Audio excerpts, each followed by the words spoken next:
அனைத்து இந்திய அண்ணா திராவிட முன்னேற்ற கழக சட்டமன்ற உறுப்பினர் அவரை பார்க்கறதுக்காக உடல்நல விசாரிக்கிறதுக்காக வந்தேன். வேற என்ன நீங்க சமீபத்தில் வேற ஏதாவது அரசியல் எல்லாமே கலந்து இருக்கும். தொடர்ந்து அதிமுக அடுத்தடுத்த தலைவர்களுக்கு சலசலப்பு வந்து எப்படி பாக்குறீங்க? ஃபர்ஸ்ட் வந்து இவரு எடப்பாடி பழனிசாமிக்கும் செங்கோட்டையன் பற்றி, இப்போ வந்து எடப்பாடி இவரு ராஜேந்திர பாலாஜிக்கும் உங்களுக்கு எந்த இது பாக்குறீங்க? மாப்பா பாண்டியன் அது மற்றவங்க ஒருத்தர் ஒருத்தர் பேசிட்டாங்க அப்படிங்கிறது இல்லை. எங்களுடைய இயக்கம் வந்து தலைவர் ஆரம்பிச்சது, அது வந்து மக்களுக்காக ஆரம்பிச்சது. திமுக மாதிரி கிடையாது. நாங்கள் எங்களுடைய நிறுவன தலைவரே இது மக்களாட்சின்னு தான் சொல்லியிருக்காரு. அதே வழியில தான் புரட்சி தலைவி அம்மாவும் வந்தாங்க.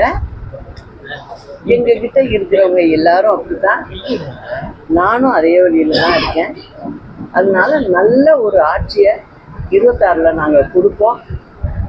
அது மக்கள் ஆட்சியா இருக்கும்.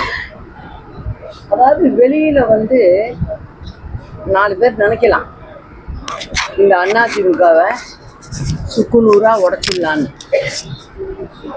அது எப்படி இருக்கு அப்படின்னு சொன்னா, கடல்ல உள்ள தண்ணிய நான் ஒரு பக்கெட்டால எல்லாத்தையும் எடுத்து வெளில ஊற்றிடுவேன் அப்படின்னு சொல்றாங்க பாருங்க, அதுக்கு ஈக்குவலா இருக்கு.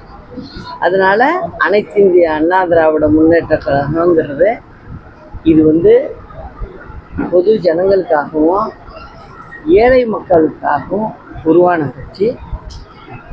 அதனால 26ல் எல்லோரும் ஒன்றிணைந்து நல்லபடியாக ஆட்சியை அமைச்சு தலைவர் அம்மா வழியில் நல்லபடியாக நடத்துவோம். அது மக்களுக்கும் பிடித்த ஆட்சியாக இருக்கும். எடப்பாடி தொடர்ந்து ஒன்றிணைய வாய்ப்பே இல்லை அப்படின்னு இது ஒருத்தர் முடிவு பண்ணுற விஷயமே இல்லை. எங்களுடைய சட்டத்திட்ட விதிகள் படி எங்களுடைய அடிமட்ட தொண்டன் என்ன முடிவு பண்ணுறாங்களோ அதுதான் இந்த கட்சியினுடைய பைலாப்படி சட்டத்திட்ட விதிபதி நடக்கும். அதை நாங்கள் நல்லபடியாக செய்வோம். நாடாளுமன்றத்தில் வந்து மத்திய அமைச்சர் வந்து தமிழக மக்களை பற்றி அவதூறா பேசியிருக்காரு. அது எப்படி? அதுக்காக திமுக தொடர்ந்து போராட்டம் பண்ணிட்டு இருக்காங்க. அதாவதுங்க, திமுக வந்து மத்திய அரசுன்னு பார்க்கணும். முதல்ல மத்திய அரசுன்னு பார்த்தாதான் இங்க ஆட்சியை சரிவர நடத்த முடியும். நீங்க வந்து சண்டை போடுறதுக்காக நீங்க வந்து மக்களுடைய வாக்கை வாங்கி போய் பார்லிமெண்ட்ல உட்காந்துருக்கீங்க அப்படின்னா வர்ற 26 தேர்தலில் அதுக்கு உண்டான பதிலை தமிழ் மக்கள் நிச்சயம் கொடுப்பாங்க. ஏன் நான் எதுக்காக சொல்றேன்னா, இங்க வந்து அரசாங்கத்தை சரியா நடத்த முடியாம திணறிக்கிட்டு இருக்காங்க. இத மாற்றுப்பாதையில கொண்டு போகணுங்கிற ஒரே எண்ணத்தினால அவங்க செய்யற தவறுகளை வெளியில போகாம மாற்று முயற்சியில இந்த மாதிரி வேலையெல்லாம் செஞ்சுக்கிட்டு இருக்காங்கிறதா என்னுடைய கருத்து. இன்னைக்கு தமிழ்நாட்டில் நடந்துட்டு இருக்கு. அதாவது இது வந்து இந்த அரசாங்கத்தை பொறுத்த வரைக்கும் ஒரு துளி விஷயம்தான் வெளில வந்திருக்கு. இன்னும் போக போக பாருங்க, 26 தேர்தலுக்கு முன்ன நிறைய விஷயங்கள் வரும்.